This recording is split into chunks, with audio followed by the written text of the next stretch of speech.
téléspectateurs yu ITV, bonsoir à toutes et à tous. C'est avec un immense plaisir que je vous retrouve encore ni ñu koy defee àllarba bu jot su waxtu wi jotee ci seen émission Ndari xam ngeen ko tey ci àllarba ji nga xamante ne moom la suñu mbokku kerceng yi di tàmbali li nga xamante ne moo di seen koor tey ñu di profito également ñun waa ITV di leen souhaiter un joyeux saint temps de carême di leen souhaiter bu baax a baax carême bu baax a baax li ngeen si ñaan yëpp yàlla na leen ko yàlla nangul ñun ñëpp ñu bokk ko yàlla tasaare ko ci àdduna bi yëpp di leen jaajëfal bu baax a baax ci seen fidélité comme ni ngeen koy defee àllarba bu jot ci seen émission Ndari tey nag seen émission Ndari am gan xam ngeen ko bariwul lu ñu fi dalal ay jigéen tey c'est avec un immense plaisir qu'on reçoit une femme sur ce plateau ñuy dalal ki nga xam ne moo di Nafissatou Diallo di secrétaire national communication interne ak digital bu parti démocratique sénégalais bu Abdoulaye Wade moom la ñuy dalal tey ci seen émission Ndari ñi ñëwaat ci actualité bi jamono ji rawatina ak li nga xam ne moo di affaire Ousmane Sonko lëmbe réew mi ak li nga xamante ne mooy communiqué bi Abdoulaye Wade daal di génne maître Abdoulaye Wade jëmale ko ci mbir moomule ak kàddu yu mu dénk ki nga xam ne moo di Ousmane Sonko loolu lépp ñu ci ñëwaat tey ci seen émission Ndari ànd ci ak Nafissatou Diallo nekk studio ak Alaaji Baba Ndiaye Baba ginnaaw ba la nuyoo dama lay daal di bàyyi nga dalal suñu gan. leen ci ànd beeg ñun ci ITV di leen dalal jàmm seen émission bii di Ndari comme ni nga ko waxee nag tey ñoom mbégte dalal jàmbaar waaye itam dalal jigéen joo xamante ne ni jàmbaar la ci li mu nekk di Nafi Diallo nag présenté nga ko Sénégalais yi ba noppi Nafi ñu ngi lay dalal jàmm suñu plateau ñu bàyyi nga nuyu téléspectateurs yu ITV. waaw merci maa ngi lay nuyu Baba di nuyu Aïssata di nuyu également sénégalais yu ñuy seetaan di kontaan torop ci ñëw ci chaîne bi ITV pour waxtaan ak sénégalais yi. oui ñu la gën a bëgg en tout cas am nañu mbégte bu baax ngir dalal la ñu waxtaanee lu jëm nag ci actualité Sénégal actualité bi nag kenn mënu ko wax te mënoo tudd mbiru Ousmane Sonko ak communiqué bi nga xam ne yéen waa PDS ngeen ko ci di ko jàppal tànk ñenn sax ñu bëri jàpp nañu communiqué bi da ngeen koo def ngir jàppale ko waaye nag dafa am maanaam saafara su mujjee jul jàngoro la ndax dafa mujjee sax suuxal wala boog takkal Ousmane Sonko ci li nga xam ne moom la coow li lalu ci kawam alors. ban explication nan nga mën a leeralee Sénégalais yi ci gis boobu ñu amee ci communiqué bi nga xamante ne ni seen jiitu parti Abdoulaye Wade génne na ko. waaw merci beaucoup déjà de communiquer parce que justement lu ñu doon bañ maanaam trahir la position du parti. soo gisee déclaration la boo xam ne dañu ni déclare ubbi guillemets wax li mu wax maanaam mooy suñu position mooy loo xam ni c'est un fait kenn mënu ko werante du kenn ci yéen koo xamante ni bu mu yëgee loolu waxul ni tombé na ci piège amul sénégalais bu honnête bu ko mënul wax amul kenn ku mënul wax ni piégé nañ ko jàpp nañ ko am nañ ko boog ñi ngi koy jéem a am boog et le rôle également du président Abdoulaye Wade foog naa ne at yi mu am du fi nekk di dugg ci ay détails wala di wax loo xamante ni ku ko liir xam ni kii li muy wax dara amu ci jomb na ko ak at yu mu am mais dafa ni n'empêche ndax doomam ak keneen nu mu ko doon conseiller keneen dafa revigorer PDS ndax boo seetlu woon avant Ablaye Wade di wax amul benn membre PDS bu doon wax ci mbiru Ousmane Sonko parce que ñun parti bu organisé leen foog ñu xam suñu position waxtaan si pour mun a wax mais dès qu'il a parlé vous avez vu ça a revigoré militants yëpp. léegi nag Sénégal moo mel noonu xam nga pensée unique amu fi xam nga lan moo fi am te ñun dañ ko xeex ba mu imposer ko ci dëkk bi lan moo fi am ku ne mën a wax en âme et conscience sa gëm-gëm. ñu mun a tenir également des langages de vérité en tout état de cause communiqué bi lan lay wax mooy nu mu mënti demee loolu boo leen koy reprocher mënu leen ko reprocher dara en fait loo xamante ni tey jar na ñu yóbbu nit kaso wala di ko jàpp buñ koy reprocher dara lan lay doon lan la fa doon def wala lan lay doon pourquoi est-ce que mu wax appel bi lu tax mu waxee nii mais loolu yëpp boo ko constaté Ablaye Wade dafa naan amul délit ndax bu leen fàtte ni Ablaye Wade juriste la ma ngay won piste gars yi ne ko amul délit ndax dañ ko provoqué ndax délit provoqué dafa am maanaam tey jii bu ñu ñëwee ne la da ngay def appel à l'insurrection comme ni ñu koy mëbatee nii bëgg ko sëf Ousmane Sonko bu fekkee ni que dañ laa provoqué fa nga ne dañ la may nga résister loolu moo am te gis nañ la xewoon ca policiers yi donc les gens ont interprété certaines personnes ont interprété mais à la bonne heure dañu gis ni Malick Ndiaye mi amee communication tout de suite a démenti et les ripostes de soi-disant communiqués qui seraient sortis pour attaquer le président Wade démentir nañ ko wax nañ ni dara du ci dëkk ma gëm ni encore tey rek gis ngeen ni Ousmane Sonko mi ngi woon ak député démb rencontré na député PDS yi ñu waxtaan pour bétonner seen défense donc nit ñi ñoo war a am tuuti retenu mais man je les comprends parce que comprendre naa leen bon c'était une journée là aujourd'hui tout est rentré dans l'ordre pourquoi c'est vrai que nerf yi dafa tendu woon ni ma ko waxee feneen c'est un parti jeune qui a beaucoup de jeunes seen yaram day tàng c'est la première grande crise à laquelle ils font face moo tax man sama bopp lu ma pànk man maa doon calmer xam ngeen xam ni àdduna day dox man maa. est-ce que seen communiqué bu doon gën a leer c'est-à-dire mu leer na ne yéen kat dinañ xam ne yéen da ngeen di jàppale Ousmane Sonko te du jur benn coow parce que nag coow li moom rëy na te dégg nga sax ay attaques yoo xamante ne ni am na ci Abdoulaye Wade ak waa PDS ginnaaw communiqué bi nga xamante ne génn na. waaw mais xam nga nit ki booy jàppale tey jii lu ñu mënoon wax ci communiqué bi dinañ dugg ci loo xamante ni sax man dama jàpp ni affaire privée la. lu ñu mënoon wax ci communiqué bi maanaam gis nga tey jii parti bu la ko wax ak bu la ko waxul j'ai un peu mal à l'aise parce que affaire bi dafa nekk affaire privée ñun lu ñu mën a wax mooy prévenir li nar a xew wax ñu mën a dégg bokk ñu xam ne ni que ñii dañu taxaw temm pour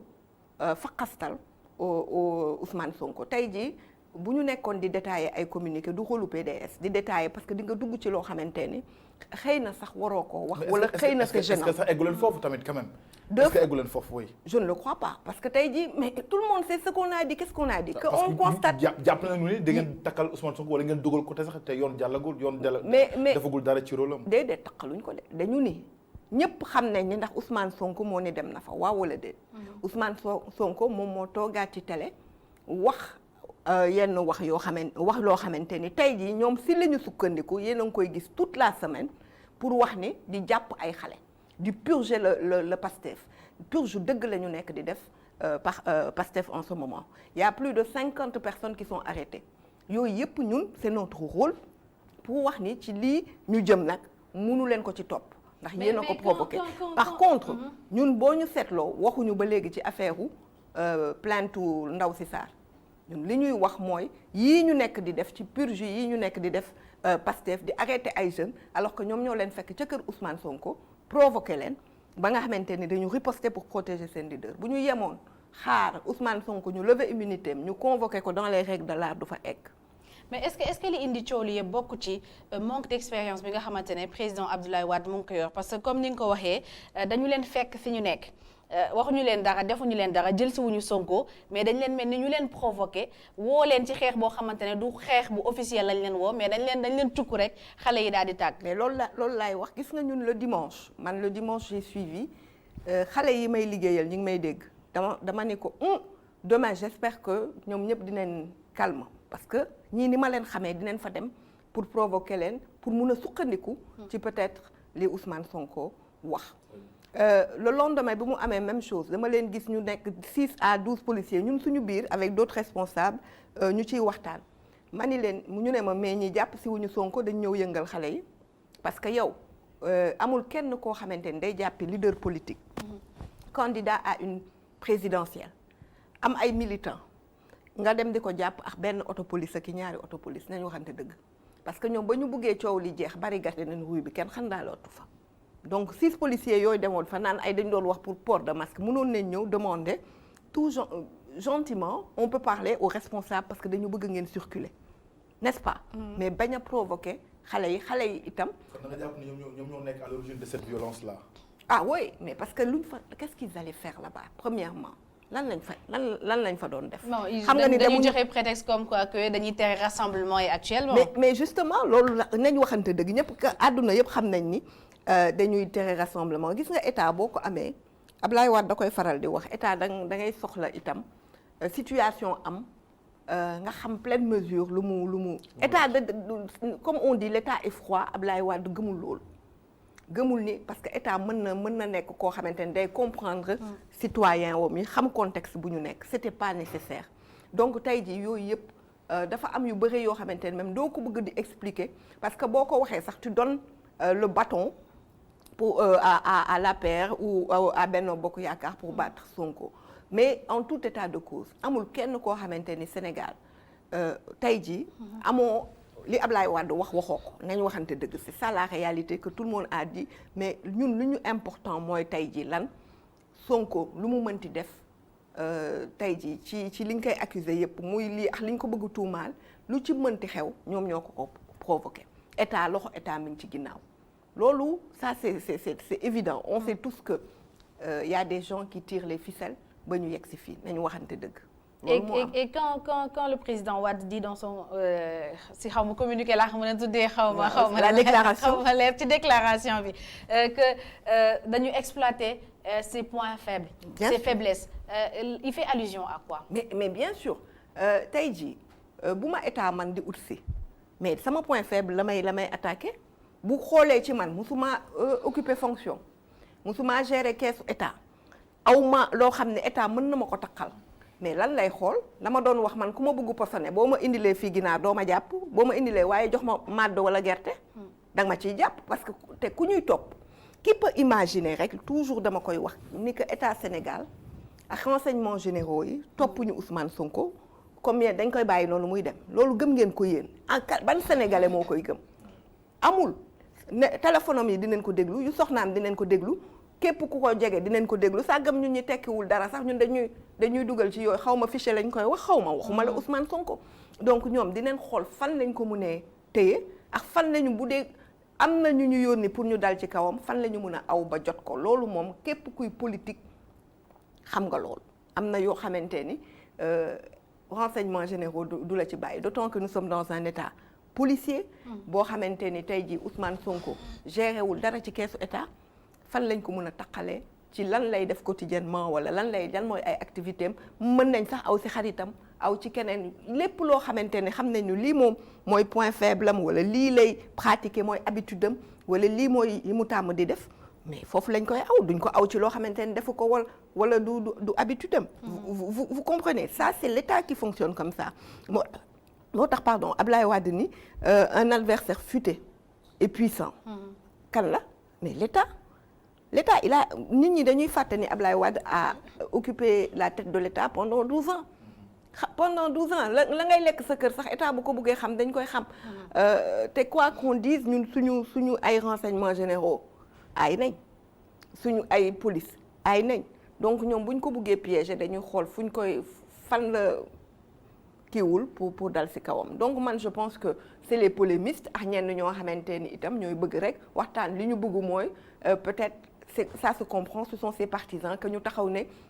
bravo Ousmane qu'on ait le même discours qu'eux c'est pas possible nous on analyse parce que dañu parti boo xamante ne toog nañ une semaine waxuñu on a analysé la situation gis fi ñu nar a jëm ak Ousmane Sonko toute la semaine lundi mardi mercredi ba ñun dimanche la ñu génne comme ba vendredi toutes les presses qu'on appelle presse du palais ou des gens qu'on reconnaît comme étant des proches du palais lan lañ doon wax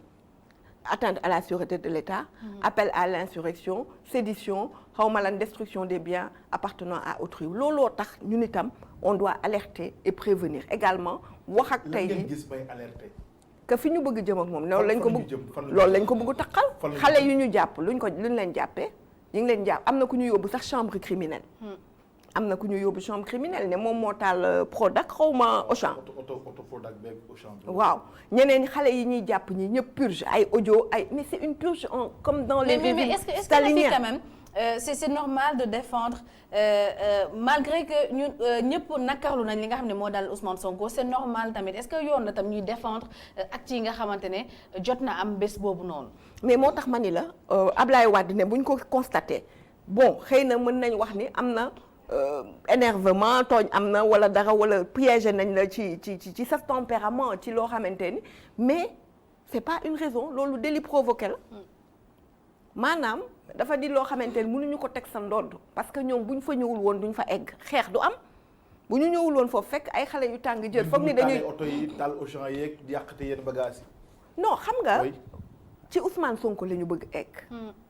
nañ waxante dëgg ñun nous tous nous le savons nous le lisons quotidiennement léegi nag yooyu yëpp lu Ablaye Wade di wax en tant que juriste mooy liñ la bëggal takkal la ko mais ñoom ñoo la provoqué il y a des circonstances dañuy wax ci tubaab circonstances atténuantes ci lépp dafa am tey ji bu ñu la fekkoon yow Aïssata nga rey sa jëkkër baal ma waxin la baal ma ak yàlla bu mu am ndax lan da nga ko fekk ak benn jigéen ci sa kaw dañ la naan circonstance atténuante ñoo la provoqué ñoo la provoqué loolu rek la c'est-à-dire ñoom ñoo amuñu woon pour dem fa. très bien Baba Ndiaye Nafissatou Diallo moom daal di yor li nga xam ne moo di communication digitale Parti démocratique sénégalais ñu koy gis ci réseaux sociaux yi Facebook particulièrement muy mbëkkante lu bëri ak ñi nga xamante ne mooy xale Sonko yi nekk ci réseaux sociaux yi xam nga elle est très digitale. alors Nafi yow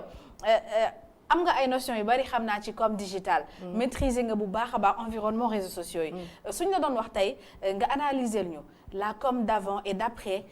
ñi nga xamante ne ñooy nekkaale Ousmane Sonko ci réseaux sociaux yi. waaw man c'est très difficile vous me posez des questions yoo xam ne j'ai du mal à parler parce que bëgguma wax dara loo xamante ne day aller à l'encontre de loo xam ne day porter préjudice Pastef mais ce qu'on peut constater mooy moi je leur ai toujours dit. Une communication structurée benn nit wax ko moo gën nga def benn bu éparpillé 50 nit wax ko je l'ai dit il faut que on les reprenne en main parce que parfois ñu génne loo xamante ni day yàqal seen leader parfois ñu wax loo xamante ni foog ni ña ngi koy dimbale ña ngi koy yàqal honnêtement ça on le voit tous les jours par exemple aujourd'hui en venant rek maa ngi je pestais quoi j'ai vu qu'ils sortent la première personne qui l'a sorti cet après-midi tout content le truc du salon xawma salon de massage la am na légalité génne ko pour défendre Ousmane Sonko alors que gisul ni dañ ci bind ni coiffure et kii la am droit def et soin donc massage amu fa xam nga li may wax toujours communication de crise bu amee en communication de crise foog ñu verrouiller gars yi xam nga ñun aw nañ bataayu communication de crise dañuy réunir ba ay 22h 23h et on serre les gens nos militants tu ne parles pas tant que tu demandes pas parce que lu nekk mën nga ko wax révéler dara lu nekk ci sa côté nga xam ne bëggoo adversaire am ko di nga wax parfois loo xamante ni ëllëg dañ la koy génneel retourner la ko contre yow mën nga wax loo xamante ni du dëgg en fait ëllëg sénégalais yi taxaw ne ñi kon waxuñu woon dëgg yooyu yëpp da ngay verrouiller ta communication c'est ça la communication de crise li ñu lay njëkk jàngal mooy lan mooy en communication de crise tu peux tout dire mais lépp na doon dëgg loo mënti wax na doon dëgg bul wax dara lu dul dëgg on dit jamais quelque chose de faux su la dara déranger tu peux même ne pas le dire li ñu naan mentir par omission maanaam nga bañ ci wax parce que chaque élément booy wax dañ koy jël ëllëg retourner ko contre ton leader ou contre vous également aussi man li ma analyser mooy am na une certaine violence boobu par exemple je vois ku mel ni Maïmouna Ndour Faye di ci wax violence boobu man je le comprends man gën naa pànk lii mais waa kër Sonko yi sax boo gisee bii pas j'ai un peu laissé calmer pourquoi parce que dama xam ni situation de crise la ñu nekk situation de crise boo xamante ni parti bi 2014 la juddu c'est la première grande épreuve dëgg bu ñuy soog a traverser forcément am na réglage yu ñu war a def forcément dina am yoo xamante ni day ëpp voilà donc il faut que ñoom ñu jéem a restructurer et je vois que ñoom seen chargé de communication bi même discours am mi ngi évoluer mi ngi gën a changer mi ngi jéem a encadrer la communication de son parti xale yi ñoo ko ci mën a jàppale pour aider Ousmane Sonko parce que da ngay fàttal bul ñu fàtte ni les renseignements généraux l'APR ils sont partout ils sont sur les réseaux sociaux di xaar ak bien sûr la partie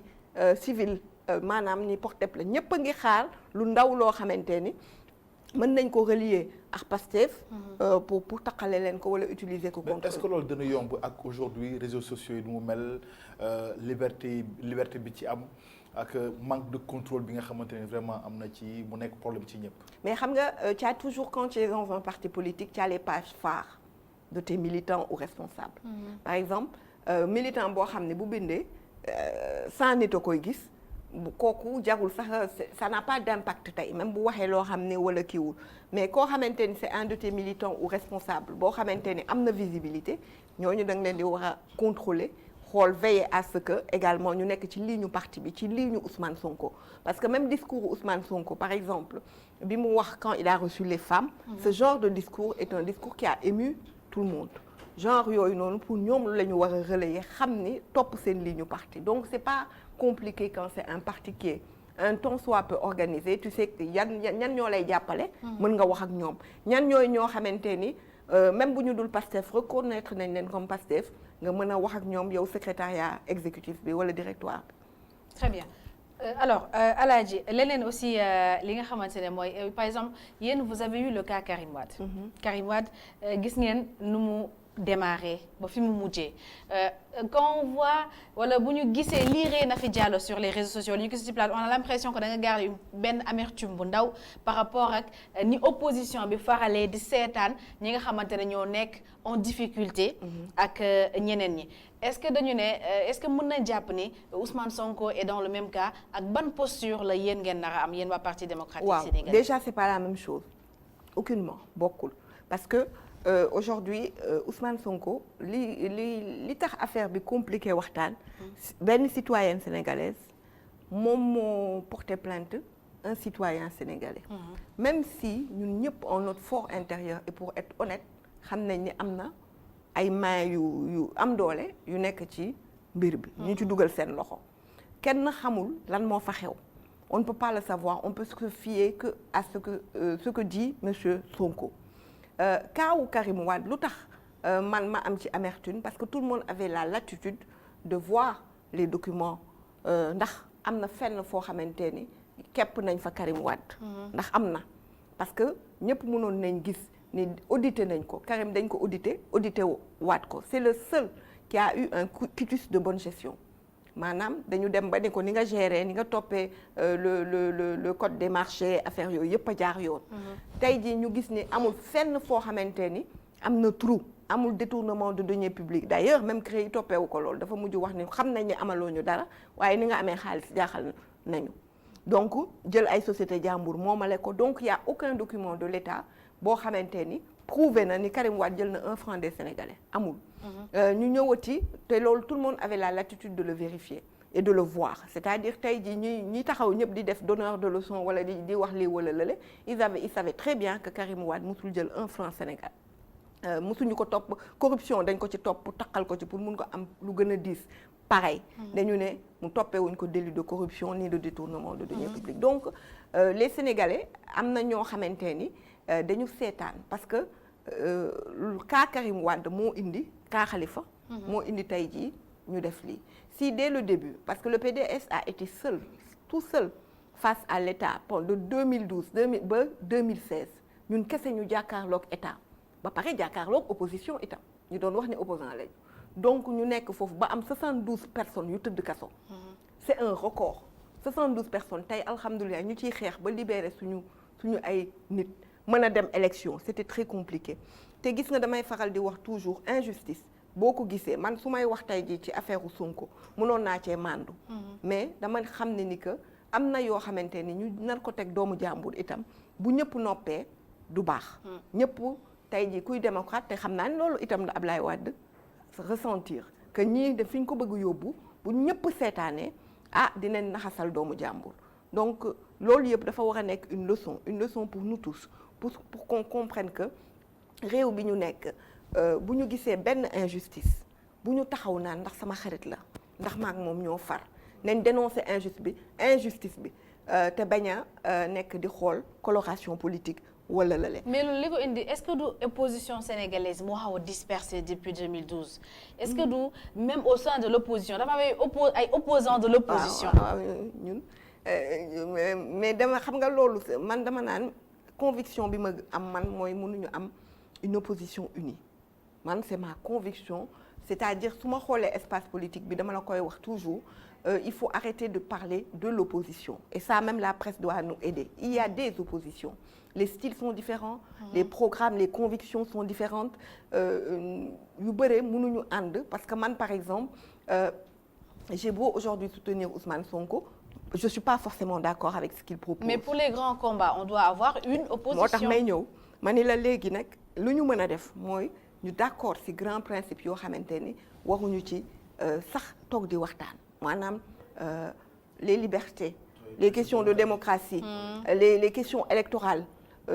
dafa am yoo xamante ni bu yegsee dañu war a mun a déggoo léegi nag bu ñuy dem élection ñu xool ka nga gën a jubóolu wala koo xam ne mën ngeen ànd mais du doon loo xam ne c'est structurel à vie rek ñu bokk suñu benn kii di ànd parce que idées yi bokkul kër yi bokkul idéologie yi bokkul mode de pensée yi bokkul donc on peut pas avoir plusieurs oppositions par contre on peut se respecter moi par exemple je le dis toujours pour ma attaquer opposition foog nga attaquer Ablaye Wade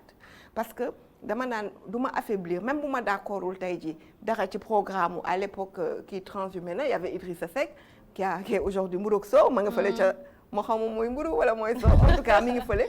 par exemple am na yoo xamante ni su ma ko d'accordul ci moom du ma ko sax bind du ma ko relever parce que da koy affaiblir Sonko yu bëree ci maak moom man personnellement ci kii wu pensé forcément d'accord ma ci ak moom mais du ma ko wax parce que damay may APR arme bu mu xeexee Ousmane Sonko wala fu mu ko bu ñu demee plateau mu mën ko descendre donc loolu gentleman comportement de gentleman la ñun ñi bokk opposition ñu war a mun a itam ànd si sur les grands principes n'empêche ñuy waxante dëgg ndax kenn moomul kenn ku nekk da nga am sa parti ci libre ni nga koy doxalee et tout mais ci principe yi ñu ànd du loo xam ne du lu sérieux c'est-à-dire da ngeen di jàppale ne pour jàppale pour wane ne kat peut-être opposition bi am na une certaine solidarité alors que demeewul noonu parce que s'il s'agit de wàcc ci terrain bi wàcc ngir naqarlu da ngeen ko def parce que yéen communiquer rek ngeen yem. mais PDS ku ko xam ne ñun amuñu lu ñuy ragal nous on a combien de fois nous sommes le seul parti nous osons prendre le contre-pied de ce que une certaine intelligentsia nous dit que nii la war a demee nous sommes les seuls demuñu élection pourquoi ñu expliquer lu tax ñun am nañ fitu assumer suñu ay position suñ si bëggul woon wax wala gëmuñu woon Ablaye Wade at ci mu am jomm na toog di wax loo xamante ni maanaam du gëm-gëmam mais ñun ñi ngi xam nga léegi communiqué rek ngeen def daf man sax léegi PDS léegi parti de communiqué la mais est-ce que xam nga ne Saliou Dieng fu mu nekk ni dem bërki dem mi ngi woon Kaffrine tey fan lañu fanaan ñu ngi si suñu jaayum carte nit ñi xam nga lu ñu tàmm léegi média wax mais ñun on s'est rendu compte la ñu wax kenn du ko fi waxati li ñu révélé ci scandale Petrotim kan na ko révélé du Ablaye Wade 22 novembre 2014 moo taxaw fii ba mu naan Aliou Sall ne da koy porter plainte kan moo ko révélé affaire ArcelorMittal kan moo ko révélé kan moo fi révélé fraude yi ci code électoral kan moo fi révélé mais lépp lu fi xew rek nit da ko reprendre PDS a ko wax léegi nag ñun dañuy continuer di wajajat duñu dem defar suñu parti duñu dem peser wu xam ne ni que ñun looloo ñu jikk ba bien sûr parce que ñun ñu ngi gëj a am 2006 la ñu gëj a jaay carte 2006 la ñu gëj a jaay carte demuñu gaa moom ba renouveler dem totalement au renouvellement mais jaay woon neen carte dañu gis ni ñun saa yu ñu demee jaay carte permettre nit ñi nekk à la périphérie du parti xam ni ñoom ci parti bi la ñu bokk yàlla daf ñuy may ndam 98 foog naa xaw ma 96 kañ la ñu jaayoon carte élection ya ca topp foog naa ay législative xaw ma local dañu xaafle yu bëri ñëpp dañu tiitoon ci la Abdou Diouf xam ne day daanu ba ñu demee 2006 jaay suñu carte yëngal suñu parti ñëpp duggaat 2007 dañu gagné élection yi parce que nit ñi dañu am bëgg am sentiment d'appartenance à ce parti là surtout que dañu am phénomène boo xamante ni phénomène karimiste la dafa ñëw ëpp ñu doole. mais est-ce que phénomène Sonko tamit suurul phénomène karimiste. day benn man wax quand même. la preuve mi ngi yëngal nag de. mais mi ngi yëngal la preuve nag xam ngeen Sénégal dañuy fàtte chiffre nag quand même du fen PDS ñi ngi koy rey depuis man ma xàmme ba ma njëkkee lire ni PDS dee na boobu j'étais jeune étudiante benn gars indi benn journal en France indi ko le PDS complètement à terre xaw ma lan ak lan départ da xaw ma lan ak lan. depuis ma nekk xale loolu laay dégg te PDS bu ñëwee daan. bu jël bu nekk roi nekk faiseur de roi man élection yi ma mën a basé wu du doon 2019 forcément parce que 2019 les mastodontes de l'opposition n'ont pas participé donc man dama foog ni loolu du kii bu régulier mais xoolal élection yi avant fii la ñuy toog naan pa bi du nit waaye PDS dañuy luxus nit parce que ñëpp dañuy pronostiquer qu'on est mort alors que ñun ñi ngi ci terrain bi ñi ngi nit ñaa ngi liggéey c'est-à-dire ñun sax corona bi moo ñu retardé parce que on préparait d'énormes tournées yoo xamante ni c'était pour aller vers la vente des cartes mais l'animation des bases mais corona bi tax na c'est Saliou Dieng qui va en équipe restreinte dem ci gox-goxaan yu gën a reculer pour waxtaan en comité restreint parce que mënuñu def président dafa ni nañ respecter les mesures barrières ak yooyu. yéen a ngi defaraat seen base dem di gisanteeg seen ay militants di waxtaan ak ñoom mais ki nga xamante ne ni moom lañ joxti ni mooy seen candidat moom ngeen bëgg a porter. amul njottu kañ. mënuñu ko teg bët. waaw mënuñu ko teg bët ba tey alors Karim Wade anamu ak kañ lay ñëw. mais xam nga man damay faral di wax je vous fais un reproche xam naa di nga ni Aïssatou bind naa ko ba tey ne ko presse sénégalaise mere gi ma leen mere c'est-à-dire je vais faire votre procès aujourd'hui suñu procès suñu plateau. yéen seen plateau kay ndaar parce que xam nga lu tax baaba nañ àtte rek dëgg Sénégal seetaan nañ ba ñu exilé Karim Wade parce que c'est un exil vous étiez là ñun ñëpp ba ñu njëkkee wax ni Karim day génn ñëpp yéen a ko bind yéen presse bi. mais ñun xam nga suñu doole foofu la yam. mais non bind ngeen ko. Karim génnul ñu ne lu tax génnul dafa bañ. fekkee ngeen ba ñuy yónnee Serigne Sidi Mokhtar Mbacké yàlla nañu yàlla tas si barkeem di yónni doomam ne ko ndigal la foog nga génn. buñ koy génne guddi googu yéen ñëpp xamu leen Alassane Samba Diop mii tey moo njëkk révélé. ni Karim a ngi ci avion ñu ngi koy yóbbu. mi ngi ni avion bi atterrir na avion du wàcc aéroport avion du yéeg aéroport arrêté nañ mbedd mi yëpp tegal ko 10 auto police garde pénitentiaire maanaam mel ni film yooyu noonu génn tere tali bi coupé internet dugal ko ci avion chef police kii bi dafa taxaw ci avion ba avion bi ñu tëj ko mu leer ko tëj nañ mu taxaw encore benn 30 minutes ba mu leer ko gisatul avion bi mu soog a dëpp waa kooku dañ ko exilé ou pas waa léegi boo leen gisee loo xam ne ci dëkk dictature yi la doon am pourquoi vous dites pas Macky Sall lu tax nga exilé doomu jàmbur yaa ngi ñuy yóbbu ci ay Bénin de Patrice Talon yaa ngi ñuy yóbbu ci lu doon dal Alassane Ouattara wala Guillaume Soro li dal Katumbi loolu nga ñu indil Sénégal parce que moo ko exilé donc Karim nañ wax nañ laaj plutôt Macky Sall. kañ lay dindi exil bi mu teg parce que li mu bañ. mais en 2019 dañu promettre que Karim Wade dafay ñëw. mais oui parce que même bagage am yi ñëw man bokk naa ci ñu taxaw ñëpp di ko assumer ne Karim bu ñëw parce que boobu ñun suñu biir. xam nañ ni jaayoon nañ xale bi ba pare. ñun suñu biir. on l'avait dit à l'époque la preuve topp ñu dem leen ci amnistie pour ñu boole ñëpp amnistie leen daal jëloon bëggoon jël Karim Wade saxal ko Macky Sall mu ñëw ñu ne ko nip ñu étaté suñu parti combien de temps lañ ci teg gis numéro 2 ba ak ñëpp dem. on avait ces renseignements là au dernier yéen gis ngeen yéen a ko bind ay bagages su Karim Wade di dugg ci Sénégal ñu naan ay kii wa ma ngi ñëw c'est-à-dire naroon ñëw Ablaye Wade li mu bëggoon. mooy mu ñëw xàll yoon bi wax ak opposition bi ñun ñëpp ñu àndandoo ne élection du fi amee ñu du ñu reconnaître Macky Sall même bu demee élection moom kese même bu ñu amul ce pouvoir là am na ñu mu waxal ay nitam am na ay nitam mën nañ utiliser c'est ñeneen. pour ñu ñëw obliger Macky Sall pour mu def des élections boo xam ne ñëpp a ciy bokk parce que il est inadmissible dans un pays que ñaata nit ñoo dugal parrainage ñu ne leen doo leen bokk dem changer vous vous rendez compte un pays on change tout un code électoral pour une personne avec un seul mot électeur pour benn Karim Wade loolu yëpp àdduna di ko xool di ko seetaan may rappeler ni contexte boobu lan la woon on était tous d'accord au sein du C25 ñun ñoo nekkoon C25 muy parti opposition yëpp. ñu ànd toog d'accord signé ko ñëpp signé ko tous les partis qui étaient là-bas que C25 d'accord na. que du ñu dem élection tant que kaawu Karim Wade ak Khalifa Sall ñoom ñaar bokkuñu parce qu'ils sont totalement solidaires de ces deux candidats tant que les recalés du parrainage itam boole lewuñ fi kenn du fi dem élection. ñun base boobu loolu ñu liggéey pendant 1 an ak opposition bi ci base boobu la ñu jàppoon gëm ni loolu day tax Karim mu ñëw gën a bokk ci combat bi ñu xëy suba xam nga ñun luñ ci am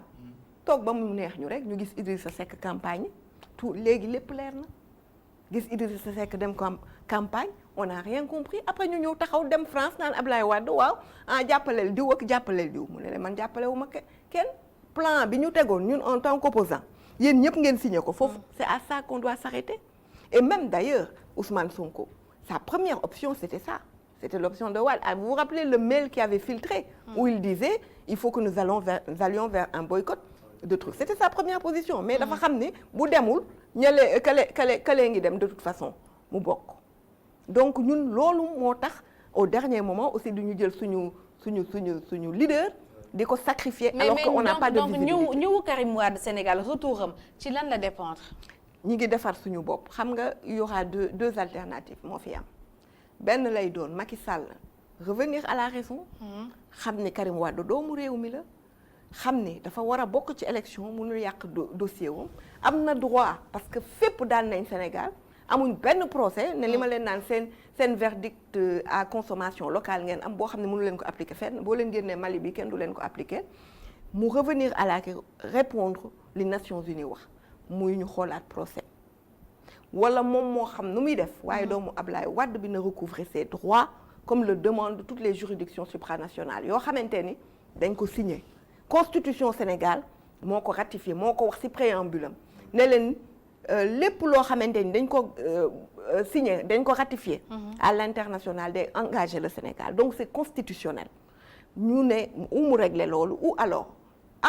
ñu ngi defar suñu parti ba nga xamante ni bu ñu nee ñëw am na nañu defoon ak Ablaye Wade xam nga dañu ne woon Ablaye Wade du fi atterrir 2014 du ñoo ko waxoon Mimi Touré taxaw ci télé yi ne génn nañ 2500 policiers ku fi yëngu ñu rëq sa ndigg Ablaye Wade ak keneen a fi yem fu ñu mujjee du ñoo daw parce que li ñu gis ci mobile non li fi Ablaye Wade ci Karim Wade d'accord na waaye même parti bi la rek ñun ñoo ko organisé boobu Ablaye Wade nekk fi d'accord ñun ñoo mobiliser nit ñi ñoo taxaw temb tey bu ñu nee Karim Wade day ñëw xam nga ni kuy karimiste nekk Kédougou nekk Mali parce que xam nga lu tax ñoom ñu reculer mais ñaata ngeen ko wax mujjul fen non xam nga lu tax ñu reculer ñoom kaawu Ablaye Wade pourquoi ils ont reculé parce que mënuñu woon tirer sur ce nombre de personnes là c'est la mobilisation qui était exceptionnelle vous vous en rappelez moo tax ñu reculer du leneen léegi pour Karim Wade nag la même mobilisation nga foog ni nekkatu fi gën a liggéey suñu parti gën a indi suñu ay militants nga xam ne bu ñu ne kañ lay ñëwaat non loolu moom foog ñu yeggali suñu affaire à bout pare ko gën a mun a defar suñu parti mais également am na benn affaire bu des boo xamante ni juridiquement këyit boobu day nekk paasam bu mu war a gagné te xam nañ ni dañ koy gagné ñu ngi ci loolu boobu mu rekk a des parce que yëg ngeen ni mais parti démocratique sénégalais am nañu yaakaar gagné benn combat contre Macky Sall. mais yëg ngeen ni xaaral ma yeggali ni que Karim mën na voter waaw wala déet parce que ñoom ba ñu changé loi bi dañu fàtte changé délai bi récemment waaw ñun ñu noppi ñun xamoon nañ ko mais boo ko waxoon ñu gaawoon du changé ko délai bi jeex na donc il recouvre ses droits léegi lan moo ci des mooy ñu gagné leneen loo xamante ni day nekk quitus boo xamante ni mobilisation bi bu ñëwee xanaa nag Macky Sall du tirer sur son peuple xanaa nag lu mu sañ li raw li génnoon pour accueillir Ablaye Wade bu génnee il va pas tirer sur son peuple loolu moo fi am les deux options soit mu delloo ci xelam soit nag par force obligé Karim Wade foog mu ñëw ci réew mi ndax mën nañ gagner contre Macky Sall quelconque combat je pense qu'on a souvent gagné Macky ne s'attendait pas à ça Macky Sall lan la waxoon en 2013 dafa ni benn opposition la am te dina ko détruire mooy PDS Macky Sall ñun bi ñu daanoo on avait 35 ministres Ablaye Wade avait 35 ministres 4 moo ci desoon foog naa Oumar Sarr Bara Gaye Amadou Sall Khadim Gueye actuel président conseil départemental bu Diourbel ñoo fa desoon ñëpp a dem bàyyi ñu Macky Sall lu ne def na ko suñu parti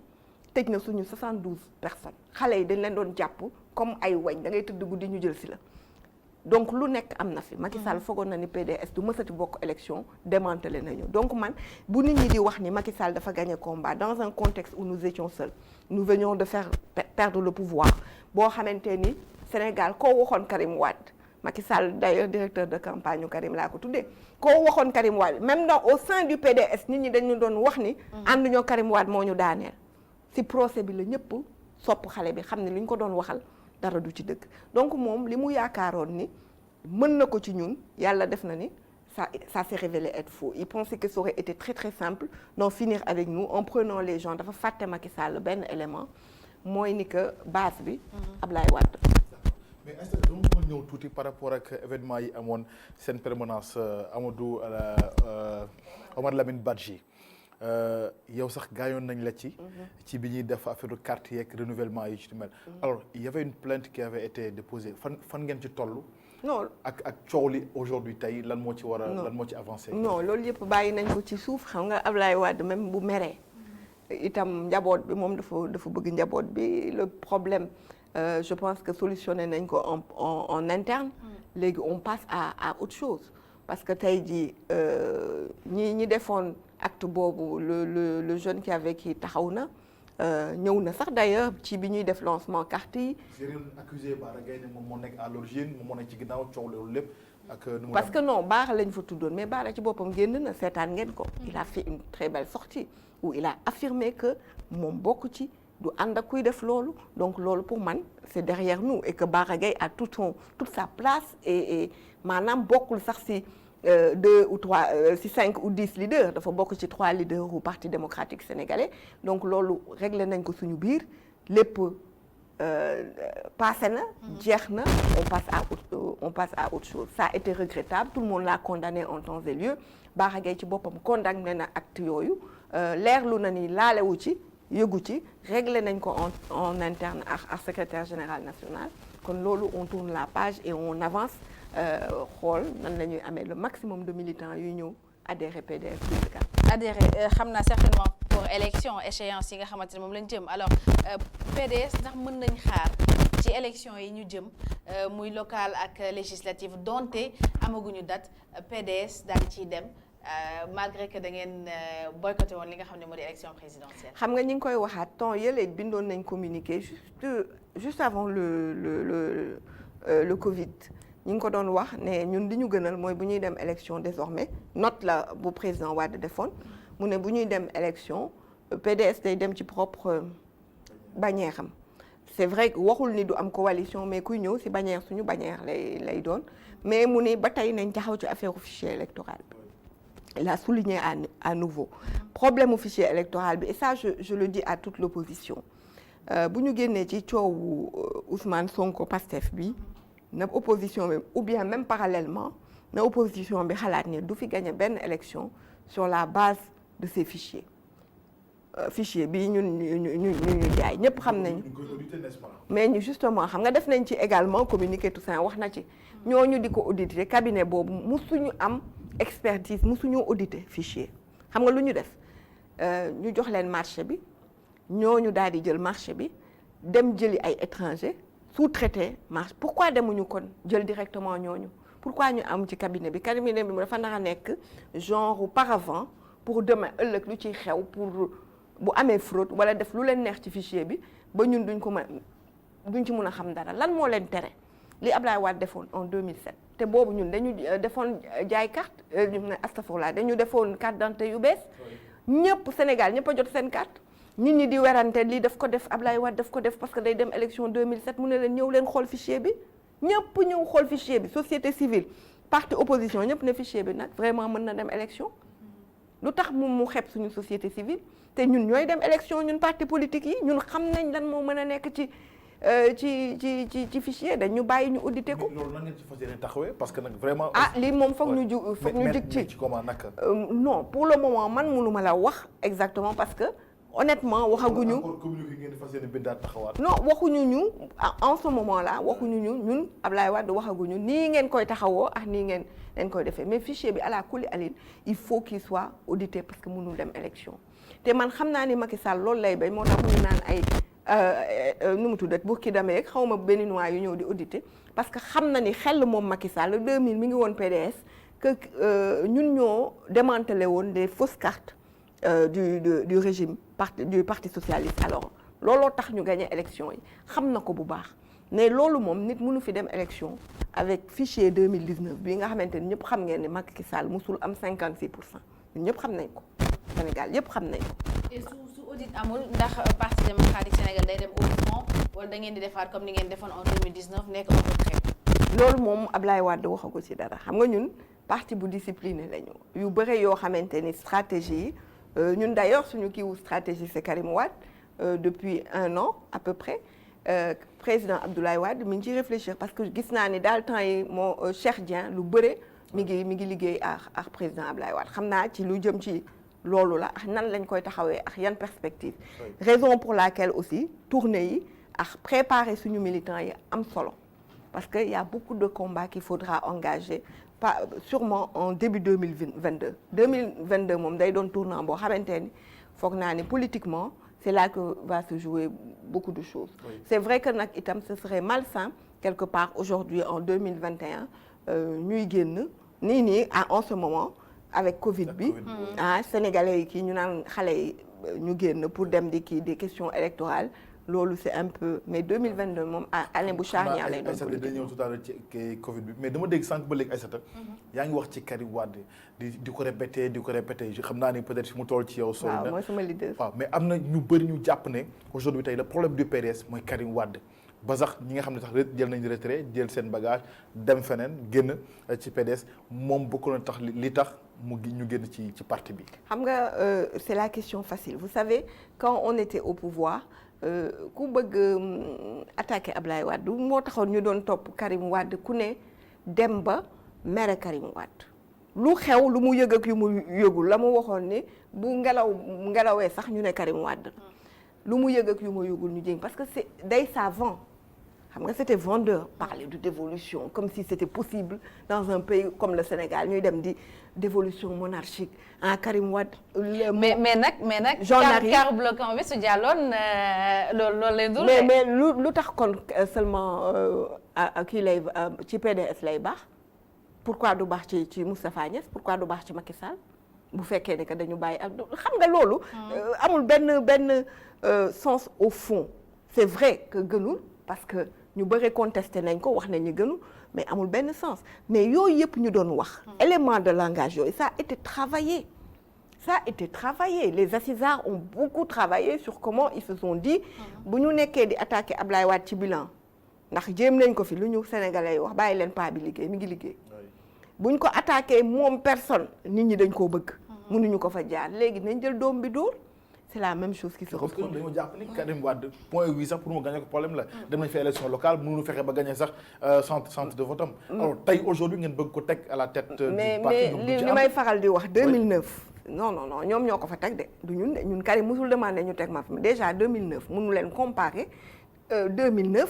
ak Karim Wade tey nañu waxante dëgg 2009. est-ce que regressé wul non 2009 yéen vous vous rappelez qui était la cible de l'opposition sénégalaise. et d'une certaine presse qui était la personne la plus attaquée au Sénégal c'était Karim Wade ba pare nag janoo ak coalition boo xamante ni ak suñu biir parti ñoo xamante ni opposition gagné moo leen gënaloon Karim gagné. mais qu'est-ce qui a changé entre 2009 ak léegi yow li nga jàppoon ci Karim Wade bi nga gisoon boobu ak léegi benn la. Karim Wade kay xamatuñu. est-ce que benn la nañu waxante dëgg. Karim Wade boo xam ne satal nañ ko leeral na Sénégalais dignitéem frappé ñëpp yéen bindoon yéen presse bi. ni du fanaan kaso doomu tubaab la 3 ans et demi mosu leen ko dégg mu jooy bu feebaree sax jomm na ko wax waaw wala déet foogoon kan moo fi def ban opposant de 1960 à nos jours moo tëdd 3 ans et demi en prison onkul yónni nañ ko nit bu ne façon nit bu ne pour négocier mu bañ kan moo taxaw ci procès démontré A plus ni que nu mu naan 0 plus 0 égale 0 ñëpp xam ni kii dañ ko doon tooñ alal bu ñuy wax Ablaye Wade am na ak Karim anamu ñëpp ñan ñoo retourné xam ni Karim bii tooñ nañ ko porté ko en affection les Sénégalais qui pensaient qu'en 2009 qu'il avait un jet privé qui pensaient que Karim Wade était assis sur des milliards ñoom la rek donc tey jii xam ngeen ni Karim Wade boobu bii bokkul. D'accord. alors donc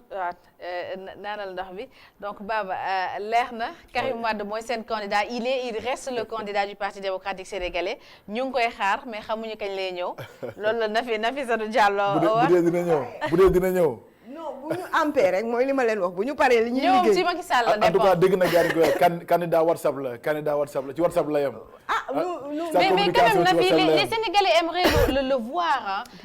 même bu dee en visioconférence day def benn émission wala mu def dara mu def une sortie mais gisuñu Karim dégguñu Karim. presse nationale ak internationale Karim Wade du koo xam ni waxam première sorteem day yem ci réseaux sociaux. parce que réseaux sociaux tey jii boo xoolee pourcentage bi am réseaux sociaux tey jii on peut pas dire que passé na 40% des Sénégalais. Karim Wade buy wax Macky Sall dina xam ni wax na Alassane Ouattara dina xam ni wax na nu mu tuddati Buhari dina xam ni Karim Wade wax na roi Mohamed VI dina xam ni Karim Wade àdduna lay waxoon ndax télé yeeg chaîne télé yëpp dinañ teew leneen lu ma bëggoon rek wax ñi ngi doon wax naan dañu accuser Karim ñëpp kuy dem mais prétexte la parce que ñi dem ñëpp ku nekk tey ji xëy na duñ ko am jot boo ma waxoon moo wax la parce que dama fekkee li ñuy jotee wax dëgg yàlla ba ci Farba Senghor xam nga lu mu meree Karim nee na lu tax Karim jàppalewu ko bi muy xeex ak Oumar Sarr mu naan ko demal nga baalu Oumar Sarr nee na lu tax Karim di ko wax loolu moom Oumar Sarr la jote lool. muy moom muy Pape Samba mu musu ñoo joteeg Karim Wade.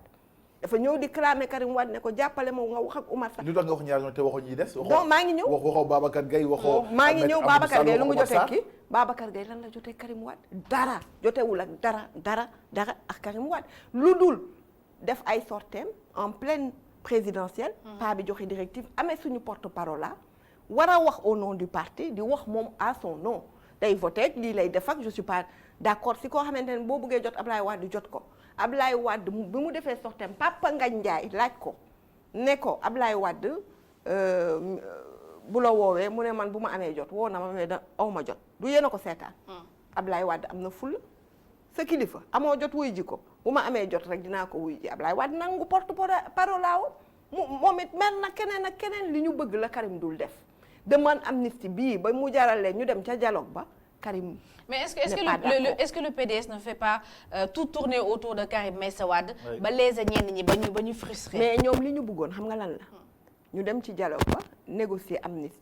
amnistie boo xamante ni dootul yem xam nga dañu foog ni ñoo gën a yeewu nit ñi xam nga bu ñu nee amnistie du nit la ñuy amnistier ay fait la ñuy amnistier et il serait maladroit tey bu Karim nangoo mooy nekk prétexte bi daal ñu jëlati Karim rek dem ci kii négocier Karim la ñuy amnistier moom la ñuy yërëm fekk seen bopp ndax ña nga ca liste 25 yi ña nga ca woon ña nekk ca 25 personnes ña ca liste bi yow xam nga ñëpp la ñuy boole amnistier du ñu amnistier Karim y a des choses yoo xamante ni moo am ci biir Karim ne leen boo leen bëggee seen am dem leen ngeen amnistie seen amnistie mais man bu leen ma jël comme prétexte je ne demande pas d'amnistie bugguma amnistie dama gagné à plusieurs reprises État du Sénégal je veux que le droit soit dit et que le Sénégal respecte sa signature internationale ñu bëre ñuy dem yooyu la xam nga nag dama mës a dégg koo xamante ni moom daf ñuy attaqué rek benn journaliste mu naan Karim Wade dafa xaw a bokkul ak structuration waaw parce que dañuy wax yoo xam ne daf ñuy attaqué da ngeen yor seen étiquette rek di collé ci journaliste yi non bu waa Pastef yi collé waa PDS collé waa APR collé xam nga journal bu toogee ne Karim moo bloqué loolu yëpp parce que bokkul ak nit ñi structuration mentale il est pas souple bu souple loolu lii yëpp génn na ci xam nga loolu mooy Karim bu nangoon négocier loolu yëpp génn na ci mais du nit boobu il est pas comme ça je pense que moom parce que nit ñi dañuy fàtte itam honneur am touché nañ ko nit nag avant ngay nekk homme politique tu es un individu avec ta dignité ton honneur donc tey jii dafa bëgg ñu reconnaître ñu setal ko amnistie du setal nit du dañ la setal de dañ naan fay exister tout mel ni amatul mais Sénégal ñëpp bu boobaa lu ñuy xoolee Karim Wade makee ko baal waaw wala déet loolu moom bugg ko parce que c'est une question d'honneur et de dignité. Très bien beneen affaire Nafissatou Diallo mu jëm ci wàllum opposition. Nafi opposition gis nañ ko mënoon nañ jàpp ni waa Pastef Ousmane Sonko bokkoon na ci ginoon gën a jëmmal opposition Sénégal fu ñu toll nii parce que yéen da ngeen xaw a nekk en retrait comme ni ko Baba waxee ngeen yor seen ay communiqué di génnee. di liggéey ci suuf waaw di liggéey ci suuf mais moom moo doon gën a jëmmal opposition Sénégal moo gënoon féroce si j'ose parler ainsi. radical. Voilà il était très radical jamono yi mu nekk ci ay jafe-jafe est-ce que loolu du conforter Macky Sall ci li mu bëgg mooy comme li mu leen waxoon day réduire l'opposition à sa plus simple expression. moom kañ loolu la moo tax sax ñun ñu dugg ci coow li loolu la rek. xam nga man affaire bi duma ci bëgg wax parce que c'est gênant c'est la première fois dans l'histoire politique ñu yóbbu ay affaires mœurs à l'Assemblée di àdduna di ñu presse nationale internationale di ci wax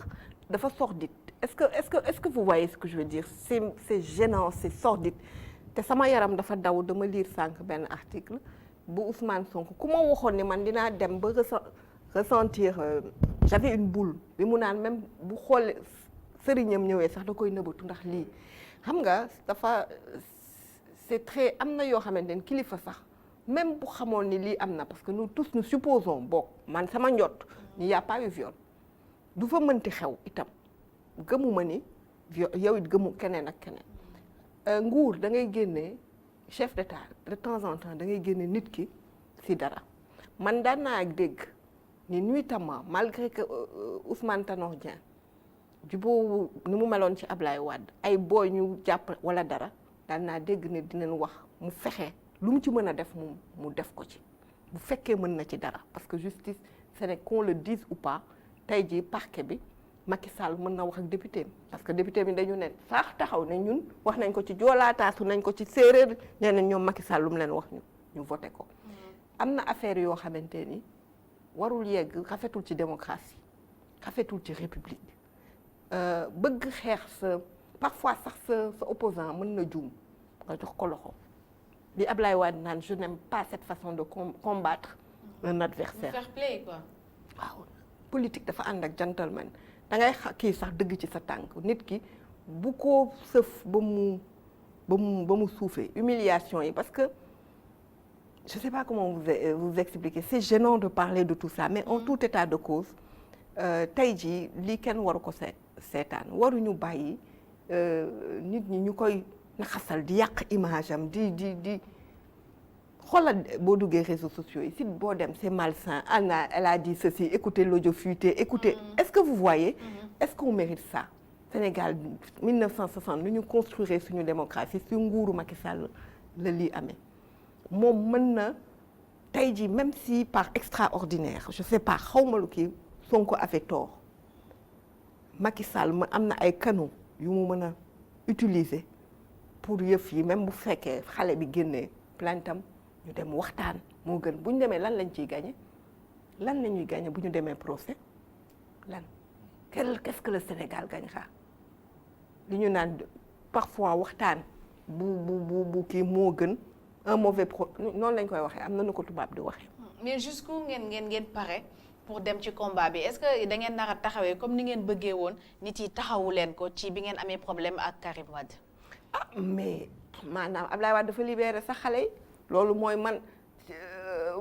ku nekk mën nga cee dem xam nga xëy na bu waxul woon président Wade s'il n'avait pas parlé ñu bëri dañ na woon toog jàpp seen ñaambur wala dina am ñoo xam ne dinañ bokk PDS dinañ bëgg jàpp ci combat bi bëgg dem ci terrain bi wala leneen bu laajee ay manifestations bien sûr des manifestations yoo xamante ni harmonisées pa yónni wuñu kenn pour mu dem en tout cas au PDS def loo xamante ni naka su dul noonu la mais également nit ki tey ji may nañu liberté boobu yow yaay xool bu la kiwee nga jug loolu moom am nañ ko léegi la liberté de le faire parce que moi je voyais même avant ça des jeunes qui t'écrivaient qui te disaient est-ce que lu parti bi permettre nañu ñu dem wala ñu kii loolu yëpp may nañu ko léegi ku nekk yaay xool ni nga yëgee affaire bi ak nan nga xalaat mën a jàppale sa Ousmane Sonko nga kii ko man nag comme wax laa ma ne xeex mag laa mënuma dem ca xeex ma bàyyil mais du am mot d'ordre wala du am lu opposition bi di nax ngi ne lii parce que amatul c'est ce que je disais voilà le premier jour je le disais amatul plateforme bu taxaw bu opposition di waxtaanee ñun bokkuñu FRN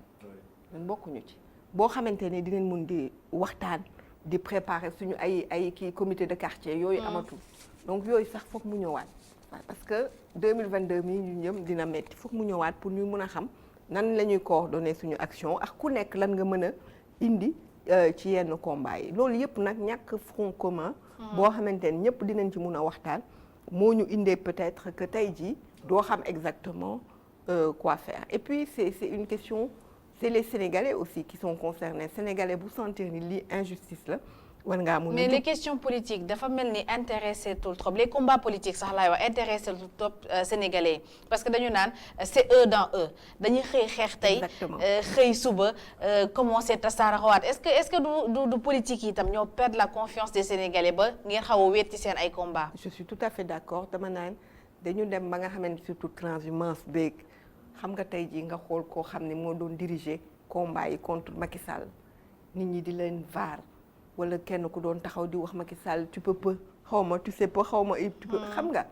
mu dem Sénégalais yi dañu am désamour xam nga kenn laa gis ni am nañ désamour réellement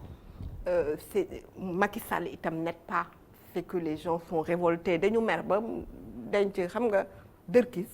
le 31 décembre dama dugg ci réseaux sociaux yi di suivre il y a des années réseaux sociaux boo fi duggee 31 décembre lépp lu ñuy waxtaanee li président bi wax ñi contre ñi d'accord débat yi waxtaan ce qu'il a dit ici nga ne chiffre agriculture looloo fi doon am. xam nga lan moo fa amoon Wally Seck Youssou Ndour c'est-à-dire les gens jour boobu laa xam ne ñun politiciens yi war nañ def suñu mea culpa soyons plus honnêtes. Par exemple je le disais quand quelqu'un qui est de Pastef woo ma ñuy waxtaan mu ne ma communiqué bi ma ne ko gis nga li ngeen bugg maanaam tey vous exigez ñu penser comme yéen maanaam ñu fen looloo tax ñuy mere politique yi nit ki nekkal assumer tes positions sois juste et honnête dans ce que tu fais dans tes convictions gis nga booy wéet say convictions sax desal ci loolu ba pare li ngay wax na doon lu nga gëm mais ñun désamour bu certain daf fi am maanaam dañ ñoo jéppi suñu ay façon suñu ay waxin suñu bu teyee ñu wax lii ka waxoon ni tey mooy tourné wax lale bu teyee nga ni Macky Sall la fi bon tey nga bëgg taxaw ni Macky Sall la fi gën yooyu yëpp amatul manque de valeur yooyu moo fi ne moo tax sama génération ak samay rak ñun nu ñu war a def mooy xool nu ñuy redorer blason homme politique yi nga xamante ni yenn yi ñu jommale ko suñu bopp ay di dem transhumé pour parce qu'on t'a donné un poste wala jox nañ la xaalis loolu yëpp war nañ ko mun a jommale. mais est-ce que loolu demeewul ci PDS ci yéen en 2000 PDS on a vu l'exemple ak sunu maam Abdoulaye Wade maa waxoon waxeen genre boobu ak transhumance yi nga wax am na ñoo xamante ne tam ñu ngi woon benn yeneen parti ñëw seen parti. mais moo tax tey xam nga li ma la wax ni génération bu nekk am nga combat moo tax Macky Sall échoué xam nga Abdoulaye Wade c'était la première alternance démocratique. am na yoo xamante ni mën nañ ko baal Abdoulaye Wade wala baal Abdou Diouf yoo xam ne def na ko parce que contexte ba la woon. xam nga contexte boobu parti état sax moo taxoon benn télé benn kii boo waxee ñu yenn dóor ya contexte yi bokkul est-ce que vous comprenez ce que je veux dire tu ne peux pas lire la politique sans convoquer ou l'histoire sans convoquer le contexte bu baaxul on constate ñun ñëpp que baaxul Macky Sall bu ñëwee taxaw def campagne am yéen da ngeen voté Macky Sall lu mu xam ak lu mu prouvé qui a voté pour Macky Sall parce que pour une question d'infrastructure pour un bilan qui a reproché à Abdoulaye Wade son bilan non Macky Sall est venu tenir un discours Abdoulaye Wade man damay xeex transhumance bu ma ñëwee constitution benn 2 mandats fii am bu ma ñëwee lii wëkk lii c'est-à-dire sur des questions institutionnelles et de valeur donc moom li ñuy xaar ci moom mu nekk xale c'était justement mu restaurer loolu mais ça c'est empiré lépp loo xamante ne mi ngi ko doon cas sans du ma dugal sama mbokk ci yëf yi du ma mës a jox décret sama famille il y a beaucoup de choses yoo xamante ni sénégalais yi moo taxoon ñu voteel ko Ablaye Wade peut-être promettre ko woon parce que boobu combat wu Ablaye Wade li may wax démocratie dafa dynamique du loo xamante ni dafa taxaw les combats de 2000 n'étaient pas les combats de 2012 en réalité on a vu en 2000 Ablaye Wade savait ce qui ne marchait pas notamment l'économie les questions économiques et cetera mu ñëw jaay loolu Macky Sall ne 12 ans président Abdoulaye Wade yi lépp luy passifu Ablaye Wade si loolu la agrippé wu multiplier ko par 10 yokk ko par 10 gën koo garaawal ne moom loolu lay restaurer tey kon bu ñëwee c'était une parole donnée kii ñëw prochainement son combat bien que Macky Sall à mon avis yàq na yëpp son combat ne sera pas forcément le même que Macky Sall xam nga démocratie moo dynamique du loo xamante ni dafa statique rek ñu toog luy day dox te contexte yi mënoo lire man damay gis sax nit par exemple ñoom waa kër Idrissa Seck dégg naa leen ñu naan waaw entrisme xam nga loolu convoquer l'entrisme de Abdoulaye Wade dans ces périodes-là et ce qui se fait aujourd'hui xam nga loolu jéem a nax nit ñi la mu bokkul lii tout le monde sait que c'est carrément de la transhumance à l'époque lan la woon dëkk bi da doon tàkk waaw wala déet station essence yi di tàkk couvre-feu fépp mais on était au bord de la guerre civile loolu moo fi doon am il suffisait d'un petit quelque chose dëkk bi moom c'était on basculait dans l'autre sens il fallait que ñu pondérer Ablaye Wade pondé loolu la doon laaj période boobu loolu fii da nga fi gis lu tàkk ñoom nee nañ dañ leen fay ci élection est-ce que ak gis nga pëna bu tàkk mais nee na Covid bi dafa dugal économie bi ci guuta donc dafa ñëwaat jàpp ci moom xaw ma woon ni économiste la xaw ma woon ni scientifique la xaw ma woon ni docteur Raoul la tudd xaw ma woon loolu yëpp dama xamul lan yow boo nekkee ci opposition dara terewul la sax wax est-ce que dafa changer quelque chose à ce jour-là xam nga moi je pense que c'est ce que je disais tout à l'heure sur les valeurs man day Nafi Diallo si advenait ma dof wala ñu liggéey ma wala ngeen xam ne dem naa ba ma naan damay transhumer dama koy assumer dama naan man j'y vais parce que man maa bëgg dem mais bu leen fi nekk di ut ay loo leen jafandu pour excuser loo leen def parce que koy def lu baax doo ut excuse doo fi nekk dinaan et c'est-à-dire da ngay xam ne li ngay def baax na jarul explication donc en gros toujours loolu laay faral di wax ni que tout le temps il faut nit ñi bu ñuy lire politique Ablaye Wade defoon na lii Senghor defoon na li contexte yi bokkul, environnement yi bokkul, li doon àdduna doon doxee bokkul, mentalité yi bokkul. Très bien Baba dañuy jeexal ak Covid bi gestion bi on a eu la première vague ak ni mu demee woon ñëwaat ci deuxième vague bi globalement yéen au sein de votre parti naka ngeen analyser li nga xam ne mooy gestion feebar bu métti bi nga xam ne dal na ci suñu réew. xam nga damay faral toujours di wax Covid bi day metti man dama koy yemale rek un peu comme Casamance naa ci effleurer dafa am yoo xamante ni doo ci bëgg critiquer parce que dafa diis mais ñëpp xam nañ ni. Gestion bi dara baaxu ci je rappellerai que gis nga ba mu njëkkee génn Chine Ablaye Wade xam nga dafa bind mu ne leen neen jëli suñu doom yi Wuhan mu ne leen lan ngeen di def da ngeen di xool ak sous-région bi ngeen ànd fédérer seen force ngeen dem xool boo leen xoolee foofu chinois yi ni ñuy fejee ngeen mun a xam dès à présent nan lañuy affaire bi nan lañ koy fejee bu fekkee gis ngeen étudiants yoo xam ne loolu dal na leen ñu faj leen ba ñu wér médecins yi taxaw gis niñ leen di fejee xam nan la chinois yi di def bu amee ñoo xam ne nag ils sont sains ñu indi leen fii def leen ci ay zone de confine ñu confiner leen foofu xool évolution feebar bi parce que nous avons les meilleurs médecins dañ ko doon reetaan waaw wala déet te ça finalement c'était la solution à avoir donc moom saa yu proposé woon du ñu topp lu ñu wax waaye fu ñuy mujjee autre chose ñu ñëw woo sénégalais yëpp Macky Sall ñëpp dem opposition bi ñëpp dem wax def bloc autour du commandant en chef lan la ñu gisuñu ni que ñu def la place réellement aux scientifiques xam nga première vague bi bu mu amee scientifiques yi doon leen déglu docteur Bousso docteur Seydi di xam mais loolu gisatuñ ko deuxième vague dafa am délaissement relâchement total te relâchement total bi ci Macky la njëkkee ak ay nitam ndax di dem di def meeting say ministre di meeting ak inauguration ba pare nga ni sénégalais yi restez chez vous pour ban sénégalais lay déglu koo xamante ni yow nga xam ni am nga loo lekk loo naan bu dee militant nga sax sa ministre bi ngay accueillir wala sa président bi ngay accueillir am na lu ñu lay jox compal non j'en arrive boobu benn première chose la c'est-à-dire moom respecté wul déjà loo xamante ni àdduna yëpp dañu ni loolu mooy mesure premier geste barrière yi respecté wu ko moom ak ay militant wu jabaram a ngi nii vidéo yi di wër partagé naa ko di dem takk di mbaras en pleine Covid sénégalais yi di ko gis kër kan soxna Daouda Diallo mais léegi yéen nga ni nit ñi nañ toog ci ñoo xamante ni yow waa kër Macky Sall am ngeen loo leen lekk sax say militant sax xanaa seen leader dina leen compal ndax yéen a ngi amee état mais nit ñi le secteur informel wala koo xamante ni këru 15 personnes benn nit wala ñaar ñoo ciy liggéey dañuy dem ci feu rouge yi jaay 20 heures bu nit ñi kiiwee le temps ñuy yegg seen kër ci loolu la ñuy dundale toute une famille ñooñu nga bëgg leen tere loolu te yow gisuñu tey ji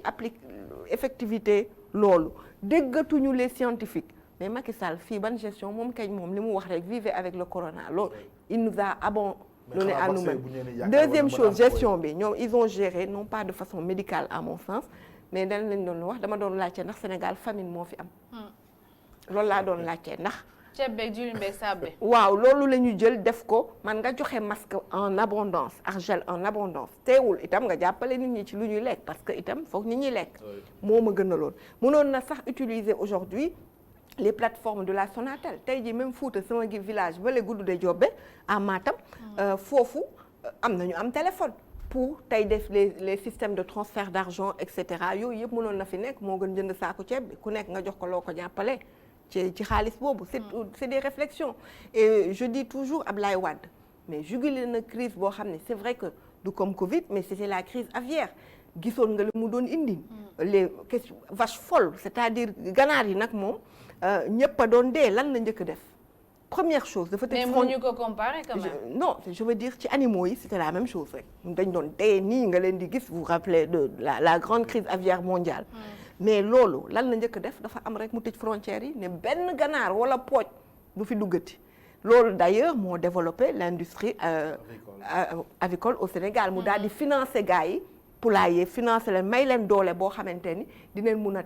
am suñu ginaaru bopp ba tey ji am ci ay milliardaires am ci ay multimillionnaires et cetera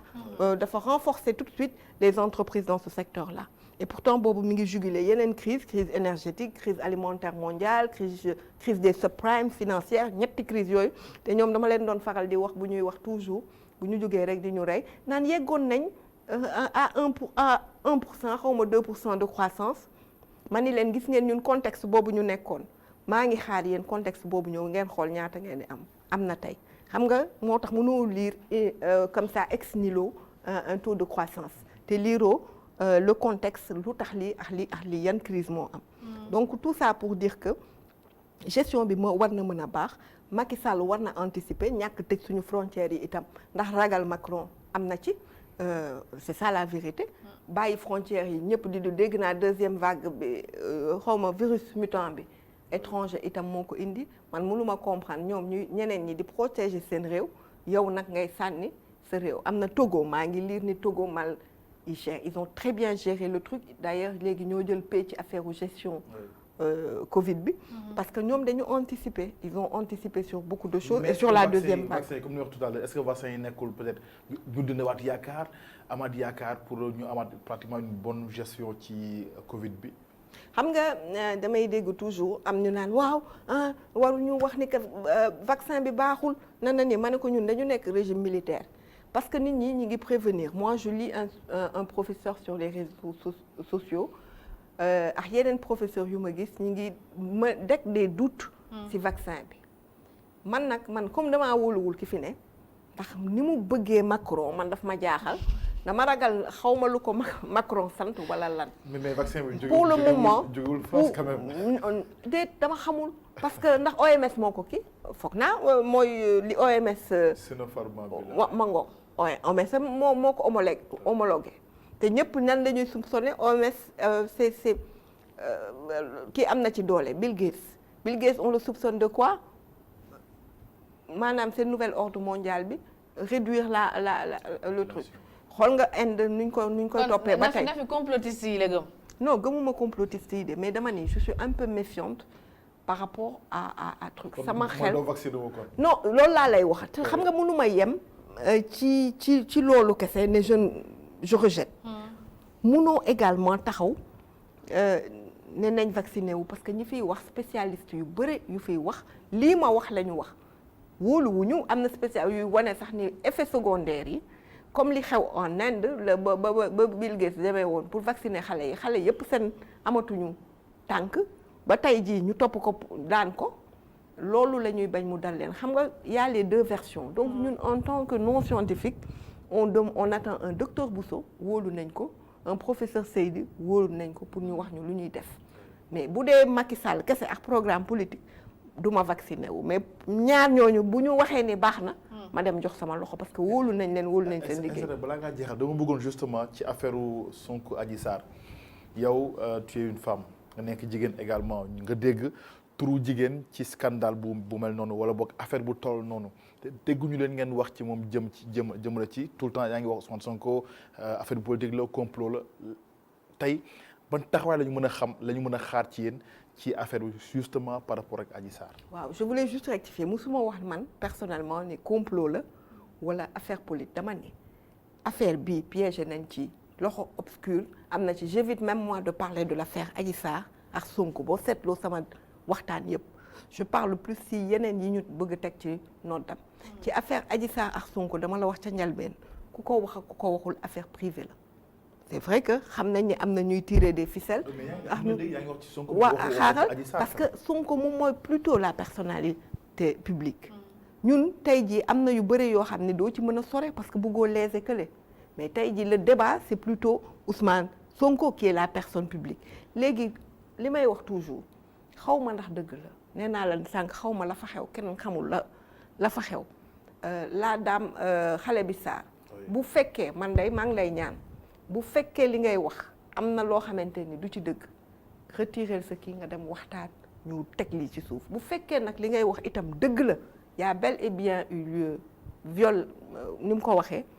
kon nag foog nga dem jusqu'au bout parce que xëy na doo ko nangu man en tant que femme du ma ko nangu mais nag wax dëgg yàlla ma fille bu fekkee ni que amul na retirer plaintam ñu xool ñu ñuy ute ay nit ñu waxtaan wax bi jeex xëy na sax ñu compenser ko ut ko nu mu demee tukki wala dara pour ñu xool nu ñuy arrêter wax bi parce que c'est sordide c'est vilain c'est gênant pour même nous les acteurs politiques et ça écorne l'image de la classe politique. Très bien. En tout cas, elle représente une belle image de la classe politique, hein, surtout féminine. C'est un plaisir d'avoir ay jigéen ci plateau. Baba dina dama xaw féministe, mais ça yi ma fi dalalee jigéen mu ne ma soo fi dalalee jigéen da ngay excité wu da ngay kontaan, mais c'est normal. C'est toujours bien de dalal jigéen yi. Jigéen yi dañu war a ñeme plateau politique yi. di ci ñëw ci débat yi tout le temps. Merci beaucoup, Nafi. Merci à toi, la jolie Aïssatou, jolie, tête bien faite, nii la. Merci beaucoup de m'avoir invité. J'ai passé un excellent moment avec vous. Baba, merci beaucoup. Vous êtes des journalistes yoo xamante ni doo leen journaliste sensationnel. Vous êtes très très structuré. C'est un plaisir de vous regarder cette émission. Di ñaan Yàlla nag kër gi dem ba doon énorme, un des plus grands groupes de presse, et vous encourage. Je suis d'autant plus contente que c'est une femme. moo fi présenté émission bi di naan nag yàlla na yàlla def jàmm que yàlla boo gis lu la jommal ci sa liggéey. amiin yaa rabbi. yàlla yëkkati la yow ba nga am sa groupe de presse. amiin yaa rabbi amiin. yëpp day baax. Merci beaucoup. Merci à ITV de m'avoir invité et de m'avoir laissé m'exprimer et dire vraiment ce que je pensais de l'actualité politique. Également may tàggu ñëpp di nuyu sama président Abdoulaye Wade. On lui fait un gros coucou. Oui, maam ñu ki ba fee ñu koy def un gros coucou man ak Alaaji Baba Ndiaye. di ko nuyu bu baax. di ko naan maam sénégalais yi nee nañ namm nañ la de pour nga génn doxantu sax ñu seen la. Merci beaucoup. Merci beaucoup Nafi. Merci également Alaaji Baba Ndiaye di jaajëfal également toute l'équipe technique àndoon ak ñun ci émission bi comme ni ñu koy defee tous les mercredis. Téléspectateurs yu ITV, merci de votre fidélité. Rendez-vous inchallah mercredi prochain ci beneen numéro Ndari.